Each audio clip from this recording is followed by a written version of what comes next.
तो आज हम लोग पढ़ने वाले हैं क्लास 10 के चैप्टर का हिंदी का नमक। ठीक है, मैथ भी करेंगे, इसके बाद करेंगे, अभी हो जाएगा कंप्लीट। ये छोटा सा कहानी है। उन सिख बीबी को देखकर सफ़िया हैरान रह गई। ठीक है, एक सिख महिला है। सिख महिला को देखकर कि सफ़िया हैरान रह गई। क्यों हैरान रह गई? किस कदर वह उसकी माँ से मिलती थी। तो सिख बीबी किसकी माँ से मिलती थी? चेहरा मिलता था सफ़िया के माँ से। वही भारी भरकम जिस्म, छोटी छोटी चमकदार आँखें, जिनमें नेकी, मोहब्बत और रहमदिली की रोशनी जगमगाया करती थी। चेहरा जैसे कोई खुली हुई किताब, वैसे ही सफ़ेद बारीक मलमल का दुपट्टा जैसा उसकी अम्मा मुहर्रम में ओढ़ा करती थी। जब सफ़िया ने कई बार उनकी तरफ मोहब्बत से देखा तो उन्होंने भी उसके बारे में घर की बहू से पूछा। उन्हें बताया गया कि वो मुसलमान है, कल ही सुबह लाहौर जा रही है अपने भाइयों से मिलने, जिन्हें उन्होंने कई साल से नहीं देखा। अपने भाइयों से मिलने लाहौर जा रही है। वे उठकर सफ़िया के पास आ बैठी और उससे बताने लगी कि उनका लाहौर कितना प्यारा शहर है, वहाँ के लोग कैसे खूबसूरत होते हैं, उम्दा खाने और नफीस कपड़ों के शौकीन, सैर सपाटे के रसिया, जिंदा दिली की तस्वीर। कीर्तन होता रहा। इसको अंडरलाइन करेंगे हम लोग। सफ़िया और सिख बीबी कहाँ मिले थे? कीर्तन में। ठीक है, अब सवाल हम लोग के मन में ये आएगा कि कीर्तन में ये मुस्लिम सफ़िया क्या करने आई थी। ठीक है, आ गई होगी, आई थी।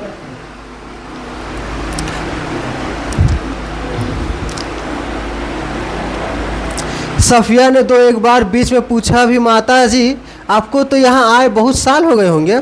हाँ बेटी, जब हिंदुस्तान बना था तभी आए थे। वैसे तो अब यहाँ भी हमारी कोठी बन गई है, बिजनेस है, सब ठीक ही है, पर लाहौर बहुत याद आता है। हमारा वतन तो जी लाहौर ही है।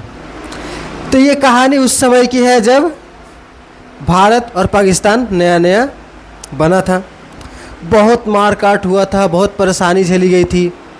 तुमको बोला जाएगा कि यहाँ से उठ के तुम चल जाओ दूसरे देश, वहाँ पर जाके रहो, तो कितना मुश्किल होगा।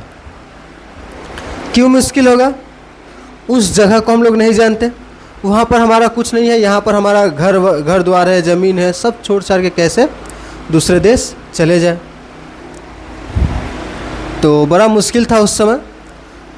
यहाँ से पता चलता है कि जो सिख बीबी है, सिख बीबी पहले कहाँ रहती थी? मोहित, सिख बीबी पहले कहाँ रहती थी? लाहौर में, अभी आ गई है भारत में। ठीक है, जो मुस्लिम सफ़िया है, सफ़िया के परिवार वाले कहाँ चल गए हैं? लाहौर चल गए हैं, लेकिन ये यहीं पर है। सफ़िया हिंदुस्तान में ही है। अब हम लोग कहीं भी चल जाए, लेकिन बचपन जहाँ बिताए हैं सबसे ज़्यादा प्यारा वही जगह लगता है। ठीक है, तो कीर्तन होता रहा, वे आहिस्ता आहिस्ता बातें करती रही। हाँ, तो ये हो गया बिजनेस।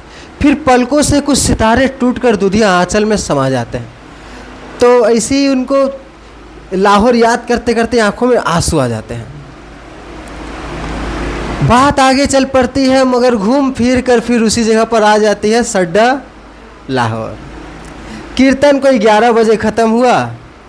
जब वे प्रसाद हाथ में लिए उठने लगी और सफ़िया के सलाम के जवाब में दुआएं देती हुई रुखसत होने लगी, तब सफ़िया ने धीमे से पूछा, आप लाहौर से कोई सौगात मांगना चाहे तो मुझे हुक्म दीजिए। आप लाहौर से क्या मंगवाना चाहती है? तो हम लोग कहीं भी जाते हैं तो कोई ना कुछ बोलता है कि यहाँ से ये ला दीजिएगा, फेमस है। वे दरवाजे से लगी खड़ी थी, हिचकिचा कर बहुत ही आहिस्ता से बोली, अगर ला सको तो थोड़ा सा लाहौरी नमक लाना। तो क्या मांगी? नमक। वहाँ का नमक का स्वाद ही अलग। 15 दिन योग गुजरे कि पता ही नहीं चला। ये क्या लिखा है? जिम खाना की शामें, दोस्तों की मोहब्बत, भाइयों की खातिरदारियाँ, उनका बस न चलता था कि बिछड़ी हुई परदेसी बहन के लिए क्या कुछ न कर दे। तो ये गई लाहौर, लाहौर में अपने कज़न से मिली। दोस्तों अजीज़ों की यह हालत कि कोई कुछ लिए आ रहा है, कोई यहाँ कहाँ रखे, कैसे पैक करे, क्यों कर ले जाए, एक समस्या थी। सबसे बड़ी समस्या थी दामी कागज़ की एक पुड़िया कि जिसमें एक सेर भरा लाहौरी नमक था। तो सब कुछ लोग कुछ दे रहे हैं इनको कि ये ले जाओ, ये ले जाओ, ये खाने के लिए ले जाओ। बहुत ही अच्छे से बीता इनका जीवन, सब आके मिल रहे हैं, कैसी हो सफ़िया, क्या हाल चाल, बढ़िया, सब अच्छा से चल रहा था। अब दिक्कत ये थी कि नमक की पुड़िया कैसे लेकर जाए। और क्या दिक्कत थी, क्योंकि पाकिस्तान से भारत नमक लेके आना मना था। अब ये तो हमको नहीं पता क्यों मना था, शायद अगला दिन बता पाए। सफ़िया का भाई एक बड़ा पुलिस अफसर था। उसने सोचा कि वह ठीक राय दे सकेगा। चुपके से पूछने लगी, भैया नमक लेके जा सकते हैं? वो हैरान होकर बोला, नमक तो नहीं ले जा सकते, नमक ले जाना तो गैरकानूनी है। और नमक का आप क्या करोगी? भारत में तो खुद इतना सारा नमक आया है, भारत के हिस्से में पाकिस्तान से ज़्यादा नमक आया है, तो तुम यहाँ से नमक क्यों लेके जाना चाहती हो? अरे हिस्से बकरे की बात बताइए, बोलिए नमक लेके जा सकते हैं कि नहीं ले जा सकते हैं? मुझको लाहौर का ही नमक चाहिए। थोड़ा सा लाहौरी, ये कौन सा बात पूछे, आप कहाँ लेके जा रहे हैं? हिंदुस्तान पाकिस्तान का बंटवारा पे लेके जा रहे हैं। भाई की समझ में कुछ नहीं आया। माँ का क्यों जिक्र था? अच्छा ये बोली कि मुझे तो लाहौरी नमक चाहिए, मेरी माँ ने यही मंगवाया है। तो उसका भैया समझ नहीं पाया माँ कहाँ से आ गई, माँ तो है ही नहीं। तो भाई की समझ में कुछ नहीं आया, माँ का क्यों जिक्र था, वे तो बंटवारे से पहले ही मर चुकी थी। ज़रा नरमी से समझाने का अंदाज है, बोला देखिए बाजी, आपको कस्टम से गुजरना होगा और एक भी चीज़ ऐसी वैसी निकल आई तो आपके सामान की चिंदी बिखेर देंगे कस्टम वाले। कानून जो तो चिल्ला रहा, निकल आने का क्या मतलब? मैं क्या चोरी लेके जाऊंगी, छुपा के ले जाऊंगी? मैं तो दिखा के जता के ले जाऊंगी। एक नमक ही तो है, नमक ले जाना क्यों मना हो सकता है? मैं बता करके जाऊंगी कि मैं नमक लेकर जा रही हूँ, मैं क्यों छुपा कर लेकर जाऊंगी? भैया तो आप ही गलत बात करेंगी, कानून के हिसाब से तो कानून बोलते रहते, चुप रहो, तुमसे बात ही नहीं करना चाहिए था। अरे फिर वही कानून कहे जाते हो? क्या सब कानून हुकूमत के ही होते हैं? कुछ मोहब्बत, मुरव्वत, आदमियत, इंसानियत के नहीं होते? आखिर कस्टम वाले भी तो इंसान ही हैं, कोई मशीन तो नहीं होते। जिस रोज़ 2 बजे दिन को उसे रवाना होना था, सुबह के लिए बहुत व्यस्त कार्यक्रम बन चुका था, इसलिए उसे सारी पैकिंग रात को ही करनी थी। कमरे का दरवाज़ा अंदर से बंद करके वह सामान बांधने लगी। इधर उधर फैली हुई चीज़ें धीरे धीरे सिमट कर सूटकेस और बिस्तर बंद में चली गई। सिर्फ 2 चीज़ें रह गई। एक तो वह छोटी सी टोकरी जिसमें कीनू थे। कीनू क्या होता है? अच्छा, एक दोस्त का तोहफा, संतरे और माल्टे को मिलाकर पैदा किया गया फल। माल्टे की तरह रंगीन और मीठा, संतरे की तरह नाजुक, और दूसरी थी वह नमक। तो 2 चीज़ अभी तक वो रखा नहीं था, तो हम लोग अभी कीनू फल सर्च करते हैं। हाँ जाओ, तो कीनू फ्रूट हम लोग सर्च करके देखते हैं कीनू फ्रूट कैसा होता है। तो इमेज आया, यह है कीनू फ्रूट, ठीक है, संतरा के तरह ही है लेकिन थोड़ा अलग होता है, ठीक है, कीनू।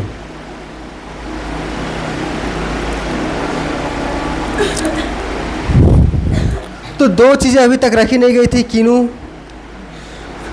अब तक सफ़िया का गुस्सा उतर चुका था, उतर चुका था। भावना का स्थान पर बुद्धि धीरे धीरे उस पर हावी हो रही थी। नमक की पुड़िया ले तो जानी है, पर कैसे? नमक की पुड़िया लेकर तो जानी है, पर कैसे? अच्छा, अगर इसे हाथ ले और कस्टम वालों के सामने सबसे पहले रख दे, लेकिन अगर कस्टम वालों ने नहीं ले जाने दिया तो मजबूरी है, छोड़ देंगे। लेकिन फिर उस वायदे का क्या होगा जो हमने अपनी माँ से किया था? हम अपने को सैयद कहते हैं, फिर वायदा करके झुटलाने का क्या मायना? जान देकर ही वायदा पूरा करना होगा, मगर कैसे? अगर इसे किनुओं की टोकरी में सबसे नीचे रख लिया जाए तो इतने फलों के ढेर में भला कौन इसे देखेगा? नहीं जी, फलों की टोकरियाँ तो आते वक्त भी किसी की चेक नहीं हो रही थी। फल की टोकरी है, ज़्यादा चेक नहीं हो रहा था, तो ये शायद ठीक लगता है कि इसके भीतर छुपा करके लेकर चल जाए। हम लोग रहते तो क्या करते? क्या करती तुम? लाहौर से आती, भारत से नमक खरीदती, जाके देती, हाँ लाहौर से लाए हैं। हम लोग ऐसे ही करते। नमक में क्या पता चले कि लाहौर का नमक है या भारत का नमक है? टेस्ट अलग अलग रहता है, नमक का रहता है, क्या पता। उस सफिया पूछी, सिख भी पूछी कि टाटा नमक काहे लिखा है इसमें? मतलब पाकिस्तान में भी टाटा कंपनी है, टाटा नमक लिखा है।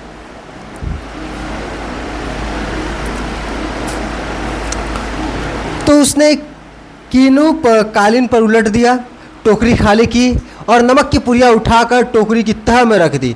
एक बार झांक कर उसने पुड़िया को देखा और उसे ऐसा महसूस हुआ मानो उसने अपनी किसी प्यारे को कब्र की गहराई में उतार दिया हो। कुछ देर रुकरू बैठी हुआ पुड़िया को ताकती रही और उन कहानियों को याद करती रही जिन्हें वह अपने बचपन में अम्मा से सुना करती थी, जिनमें साहबजादा अपनी रान चीर कर हीरा छिपा लेता था। तो ये छाती चीर कर उसमें हीरा छिपा लेता था और देवों, खौफनाक भूतों तथा राक्षसों के सामने से होते हुए सरहदों से गुजर जाता था। इस माने में ऐसी कोई तरकीब नहीं हो सकती थी, वरना वह अपना दिल चीर कर उसमें से यह नमक छिपा लेते। उसने एक हामी भरी कि कैसे लेकर के जाए, और उसको फिर वो किनुओं की एक एक करके टोकरी में रखने लगे, पुड़िया के इधर उधर आसपास, फिर ऊपर, यहाँ तक कि वह बिल्कुल छिप गई। आश्वस्त होकर उसने हाथ जोड़े, सूटकेस पलंग के नीचे खिसकाया, टोकरी उठाकर पलंग के सिरहाने रख दी और उठकर दोहर ओढ़ ली। यही से सवाल पूछा था। पूछा कहाँ? टोकरी उठाकर कहाँ रखा?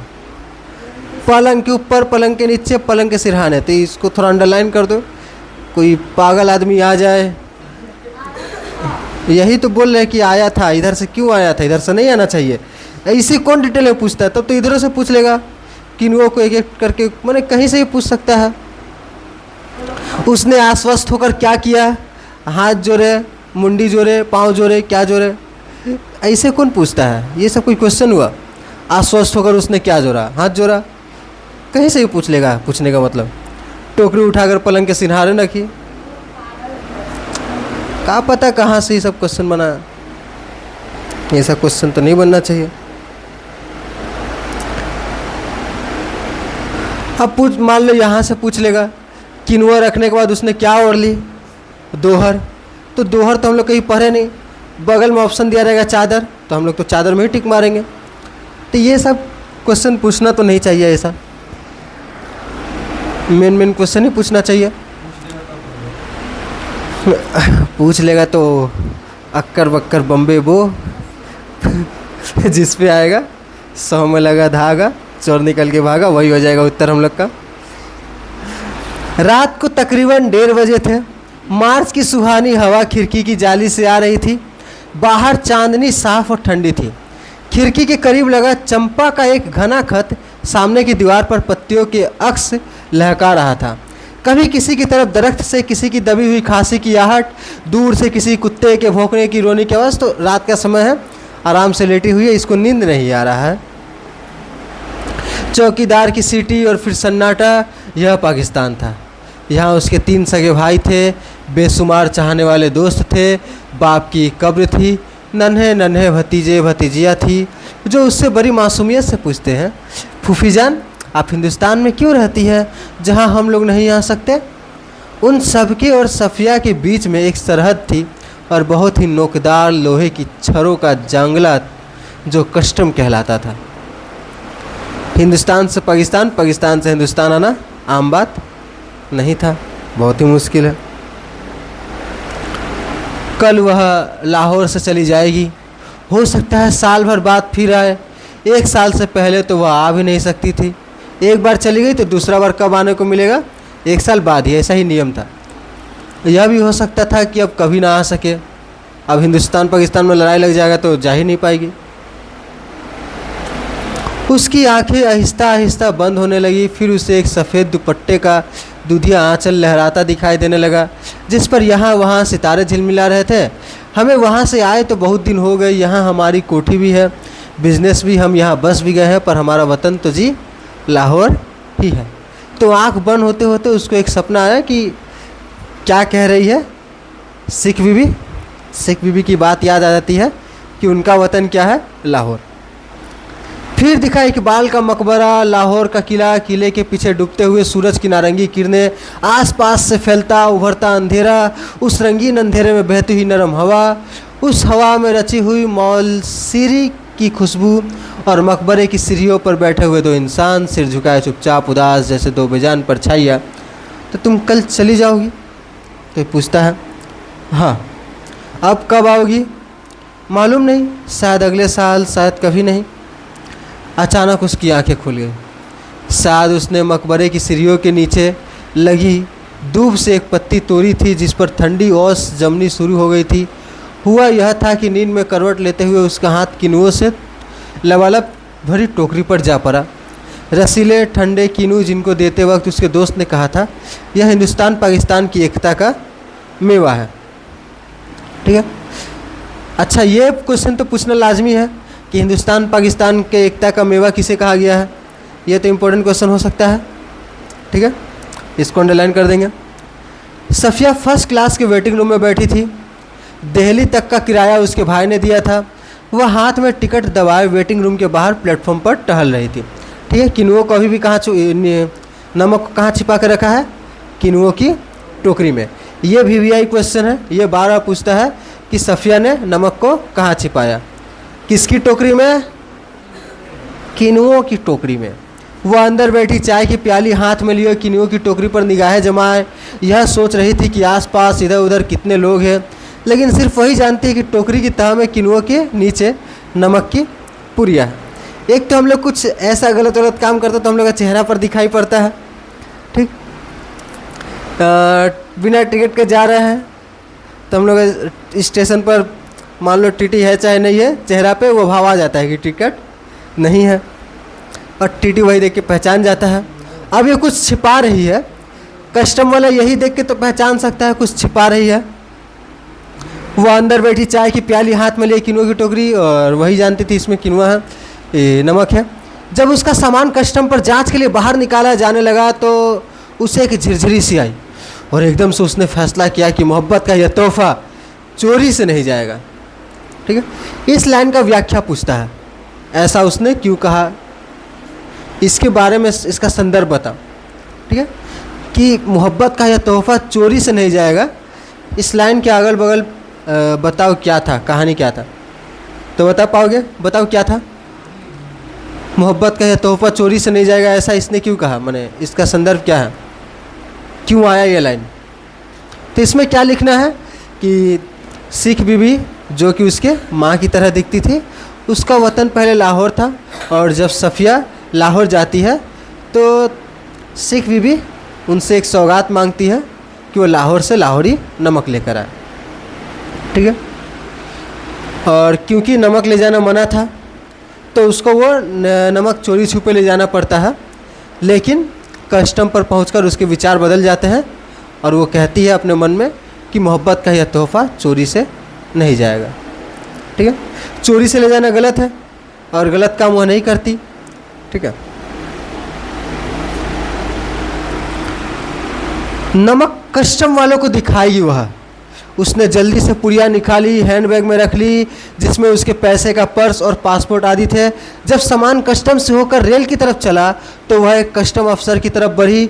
ज़्यादातर मेज़ें खाली हो चुकी थी, एक दो पर इक्का दुक्का सामान रखा था। वही एक साहब खड़े थे, लंबा कद, दुबला पतला जिस्म, खिचड़ी बाल, आँखों पर ऐनक।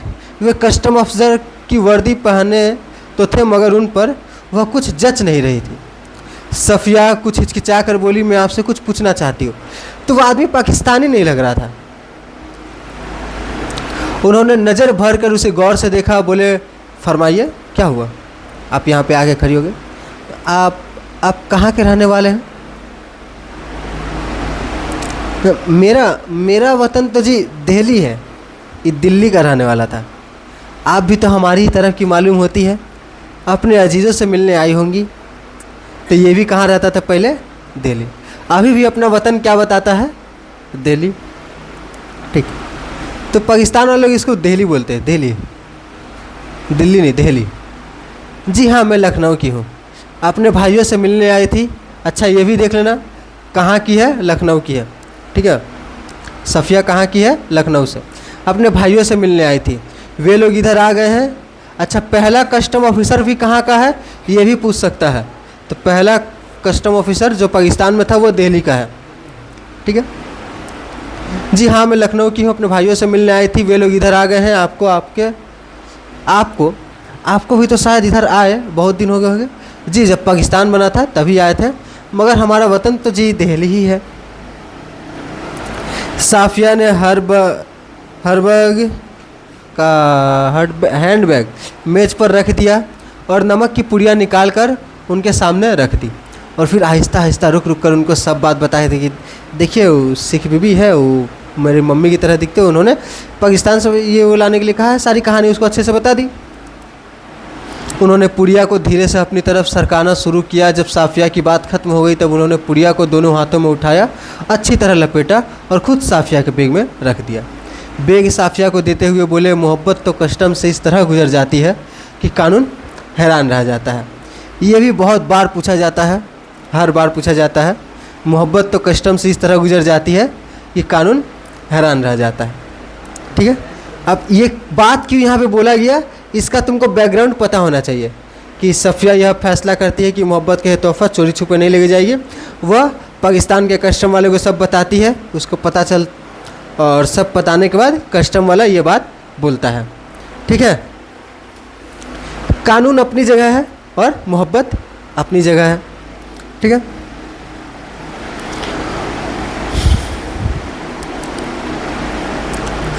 ऐसा एक सीन हुआ था हम लोग का बजरंगी भाईजान में।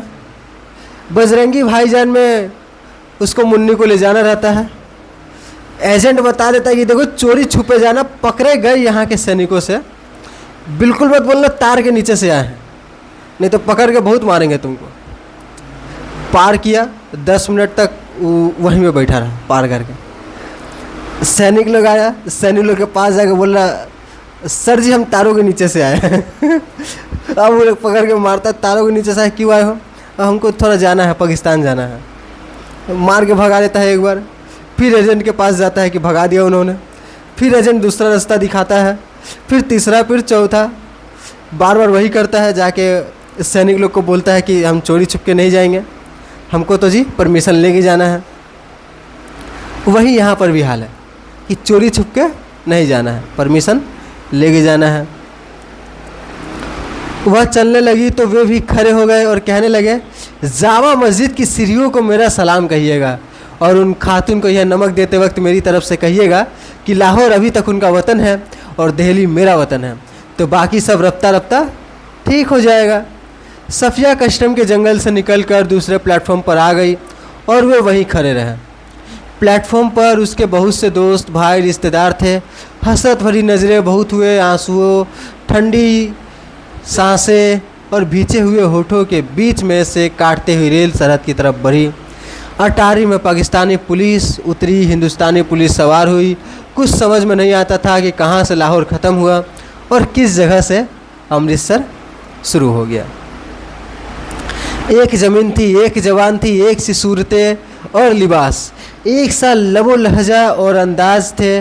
गालियाँ भी एक ही सी थी, जिनसे दोनों बड़े प्यार से एक दूसरे को नवाज रहे थे। बस मुश्किल सिर्फ इतनी थी कि भरी हुई बंदूकें दोनों के हाथों में थी। तो हिंदुस्तान और पाकिस्तान अलग होना नहीं चाहिए था, लेकिन अलग हुआ। अमृतसर में कस्टम वाले फर्स्ट क्लास वालों के सामने सामान की जांच उनके डिब्बे के सामने ही कर रहे थे। सफ़िया का सारा सामान निकाल कर देखा जा चुका था, तो वह उन नौजवान कस्टम अफसर की ओर बढ़ी जो बातचीत और सूरत से बंगाली लगते थे। तो उसको जाकर बोली, देखिए मेरे पास थोड़ा सा नमक है। फिर उसने हैंडबैग खोला और वह पुड़िया उनकी तरफ बढ़ाते हुए, झिझकाते हुए सब कुछ कह सुनाया कि जैसे सिख बीवी है, उन्होंने ये सब मांगा है तो लेके जा रही हूँ। उन्होंने सिर झुका लिया, सुनते रहे, बीच बीच में सिर उठाते, गौर से उसे देखते, फिर सुनने लगते। बात पूरी हो गई तो उन्होंने एक बार फिर सफ़िया को ऊपर से नीचे तक देखा, धीरे से बोले, इधर आइए ज़रा। अब सफ़िया को लगा अब तो अभी पकड़ के आतंकवादी साबित करके हमको मारेगा नहीं ना, बोला इधर आइए कमरे में। अभी चलते चलते उन्होंने एक दूसरे से कहा, इनके सामान का ध्यान रखिएगा। प्लेटफॉर्म के सिरे पर एक कमरा था, वे उसके अंदर घुसे। सफ़िया दाखिल होते हिचकिचाई कि काहे। वे मुस्कुरा कर बोले, अरे आइए ना, आइए ना, आइए, अभी आपको बांध के मारा जाएगा, आइए। ऐसे नहीं बोलती है, प्यार से बोलते आइए। जेब से रुमाल निकाल कर उन्होंने कुर्सी को झाड़ा और बोले बैठिए। सफ़िया ने पुड़िया और बैग को मेज़ पर रख दिया। बाहर की तरफ झाँक कर उन्होंने एक पुलिस वाले को इशारा किया। सफ़िया के पैर तले की ज़मीन खिसकने लगी। अब क्या होगा, पूछताछ हो रहा है। फिर वो बोले कि 2 चाय लाओ अच्छी वाली। पुलिस वाले सफ़िया को घूरता हुआ चला गया। फिर उन्होंने मेज़ की दराज खींची, उसमें अंदर दूर तक हाथ डालकर एक किताब निकाली। किताब को सफ़िया के सामने रखकर उन्होंने पहला सफ़ा खोला। बाई और नजरुल इस्लाम की तस्वीर थी और टाइटल वाले सफ़े पर अंग्रेज़ी के कुछ धुंधले शब्द, शमसुल इस्लाम की तरफ से सुनील दास गुप्ता को प्यार के साथ ढाका, 1946। तो मैंने कोई उसको फ़ोटो किताब भेजा था, कहाँ से, ढाका से भेजा था। तो क्या आप ईस्ट बंगाल के हैं, पूर्वी बंगाल के? हाँ, मेरा वतन ढाका है। उन्होंने बड़े फ़ख्र से जवाब दिया। तो आप यहाँ कब आए? तो जब हिंदुस्तान बना और वो अलग हो गया तभी आया था। लेकिन हमारा वतन तो जी ढाका है। मैं तो कोई बाहर 12-13 साल का था, पर नजरुल और टैगोर को तो हम लोग बचपन से पढ़ते थे। जिस दिन हम यहाँ आ रहे थे उसके ठीक 1 वर्ष पहले मेरे सबसे पुराने, सबसे प्यारे बचपन के दोस्त ने मुझे यह किताब दी थी। उस दिन मेरी सालगिरह थी। फिर हम कलकत्ता में रहे, पढ़े, नौकरी भी मिल गई, पर हम वतन आते जाते थे। वतन? सफ़िया ने ज़रा हैरान होकर पूछा। मैंने आपसे कहा ना कि मेरा वतन ढाका है। उन्होंने ज़रा बुरा मान कर कहा, हाँ हाँ ठीक ही है, ठीक है। सफ़िया जल्दी से बोली, तो पहले तो बस इधर ही कस्टम था, अब इधर भी कुछ गोलमाल हो गया है। उन्होंने चाय की प्याली सफ़िया की तरफ खिसकाई और खुद एक बड़ा सा घूंट भर कर चले। वैसे तो डाव कलकत्ता में भी होते हैं, जैसे नमक भी यहाँ होता है, लेकिन हमारे यहाँ की डाव की बात ही कुछ और है। हमारी ज़मीन में हमारे पानी का मज़ा ही कुछ और है। उठते वक्त उन्होंने पुड़िया सफ़िया के बैग में रख दी और ख़ुद बैग को उठाकर आगे आगे चलने लगे। सफ़िया ने उसके पीछे चलना शुरू किया। जब सफ़िया अमृतसर के पुल पर चढ़ रही थी तब पुल की सबसे निचली सीढ़ी के पास वे सिर झुकाए चुपचाप खड़े थे। सफ़िया सोचती जा रही थी, किसका वतन कहाँ है? वह कस्टम की इस तरफ है या उस तरफ है? रहा यहाँ पर रहा है, देश दूसरा जगह है। तो सिख बीबी का वतन है लाहौर, जो लाहौर में था उसका वतन है दिल्ली, जो दिल्ली में है उसका वतन है ढाका। तो क्या करके रखा?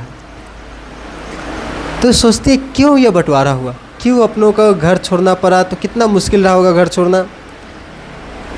तो ये सब अच्छा नहीं हुआ था। लेकिन आज बहुत साल बीत गए हैं। आज हम लोग पाकिस्तान को भर भर के गालियाँ देते हैं, ठीक है, नहीं देना चाहिए। ठीक, पाकिस्तान के लोग भी हमारे ही तरह हैं। जैसे कुछ बदमाश इधर है, कुछ बदमाश उधर है। वोट के कारण हिंदुस्तान पाकिस्तान में बोलते रहते हैं, उल्टा कुछ लड़ाई लगवाते रहते हैं। क्या मिल जाए, वोट मिल जाए वहाँ के लोगों का, बस यही सब है, ठीक है। इसका भी क्वेश्चन आंसर भेज देंगे, इम्पोर्टेंट वाला, ठीक है। तो नमक कहानी समझ में आया? किसने लिखा है? रजिया सज्जाद ज़हीर, ठीक है। तो बस यही था कहानी में। अच्छा लगा